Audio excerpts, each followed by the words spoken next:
statement, and then we'll go ahead and take some questions. Coach, whenever you're ready.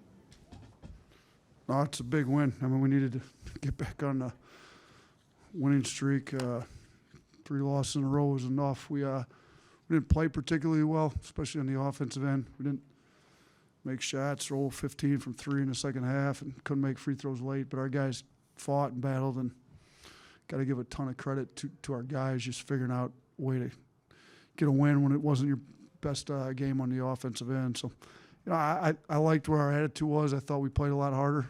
I think if we get that effort, shots start dropping like we know they're capable of, I think we can get this thing back to where we had it early, middle of December. Just a reminder, use your raise your hand when your mic over to you. Let's start with Charlie first in the row. We actually said the same thing.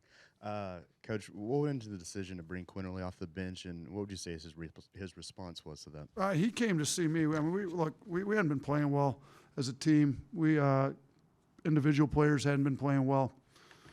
I had meetings with everybody in the rotation and some other guys that weren't in the rotation between last game and this one. And when he came to see me, you know, I basically said, what can I do to help you? I mean, I felt bad. I think he's been trying to play hard.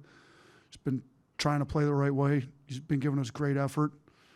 And he said he'd talked to his parents and talked about it and brought it up, like, maybe we go back. You know, because I said he may have been the best guard in the country last year for a stretch there at the end of the year. I mean, he was cooking. He got tournament MVP. You know, when he did all that coming off the bench. So some guys are more well-suited to come off the bench. You know, maybe there's a little less pressure, they could see how the game goes.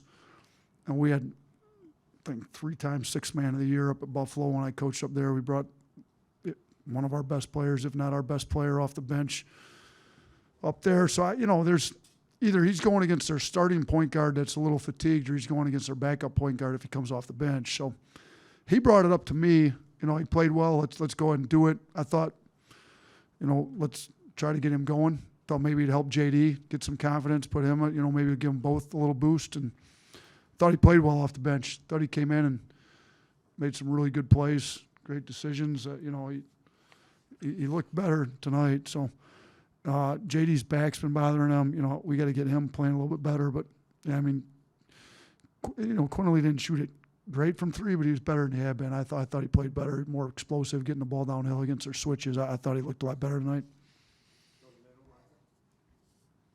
You brought it up, but the 0 for 15 in the second half after scoring almost exclusively from 3-point range in the first half. Have you had games like this where you've seen a team, you know, do everything from the 3 and then couldn't do anything after the second half? No, not often. I mean, I thought they were pretty good looks too. I mean, some of those possessions where we had offensive rebounds, kicked it back out.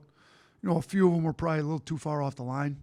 Some of our guys are shooting 28-footers when they could have shot a 3 on the line, maybe, you know.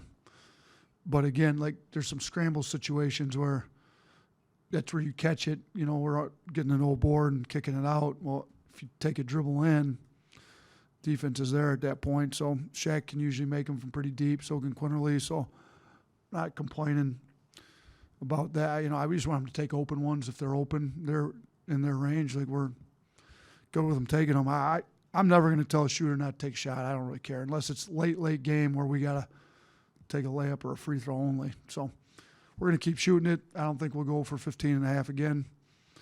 Shaq's better than 3 for 10. I thought he got 10 really good looks. You know, Quinterly, Keon Ellis is really the one.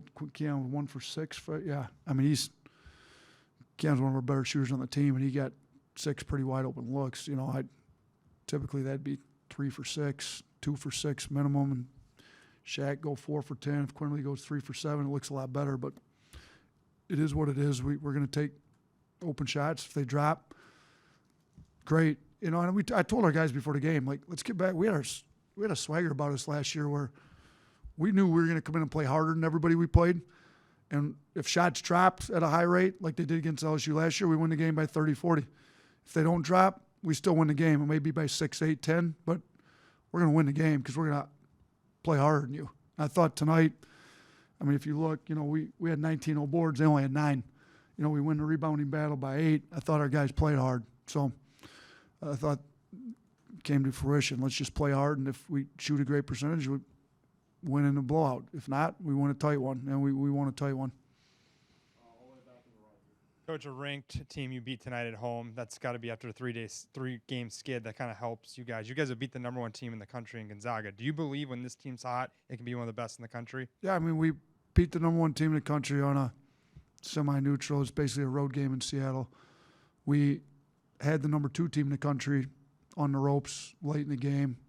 Had an open shot in the corner to put us up 1 with a minute to go. Missed or didn't take it. You know, we're there. We've got to piece the whole thing together. We can't do it for parts of a game. We can't do it one game, not do it another game. You know, our wins are good. Our losses are bad. You know, you think about, I'm shooting the next team we have coming in. We didn't play hard enough to win at Missouri. It's not something I want to be said about our teams. We lose games because of an effort deal. We shouldn't be talking about effort, coaching effort. We are. I thought we gave a great effort tonight. Now, are we going to have the maturity to give a great effort again on Saturday, do it again the next game? Like, we got to get to the point where we're not coaching effort. We're coaching adjustments in the game. We're running plays, not fighting with them to give us an effort. When we get there, we'll be one of the best teams in the country because we've proven, you know, our guys get up for big games. Well, that to me, that's really immature. Like, if you get up for a big game, why can't you get up for every game? And if we got up for every game, our record would be a lot better than what it is right now. Hey, Coach, you guys committed 10 fouls tonight compared to 25 committed by LSU. Just what did you think about your guys like staying out of foul trouble tonight? I mean, we've made a big point of emphasis, get your hands off people. You know, and they're a heavy drive team. I thought we did a pretty good job moving our feet. I mean, if you look at the foul rates, they foul a lot. It's not surprising that they foul a lot. I thought the referees did a good job not getting whistle fatigue. A lot of times, you know, call whistle fatigue a team that traps, presses, switches, gambles, turns people over. They foul a lot, and refs get tired of calling it. I thought the refs did a pretty good job not getting tired of calling the fouls, and we've been really harping on our guys to stop fouling. You know, Noah, Charles, Jawan. You know, Jawan wasn't able to play as much. He got a facial contusion that prevented him from playing after he got hit in the face. But, you know, Jawan had been fouling too much. He wasn't in the game. Noah did a good job not fouling tonight. I thought Charles did a better job not fouling. And should our guards barely foul any time, you know. They haven't fouled much most of the year. So outside of Keon Ellis, who did pick up 4 fouls tonight. Yeah, you just mentioned Jawan and his facial contusion. Just is that something that's going to keep him out, or do you have a big? We don't know. I guess the X-ray machine here on campus wasn't able to give us what we needed, so they're going to get one in the morning at the doctor's office, get an MRI, and we'll know more tomorrow.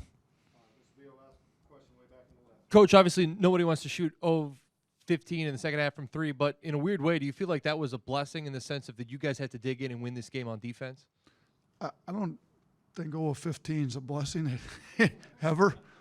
I'd rather make last shots and win the game going away by 20.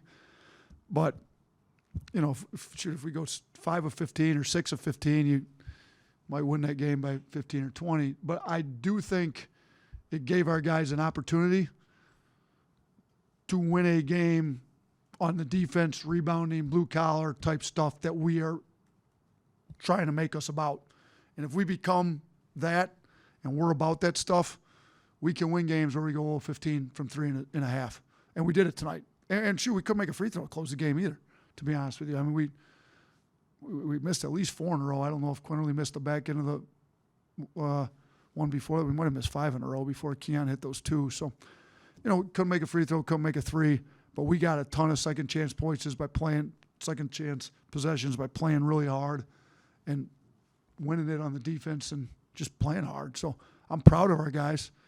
I don't know if blessing is the right word, but hopefully we don't do that again. All right, thanks.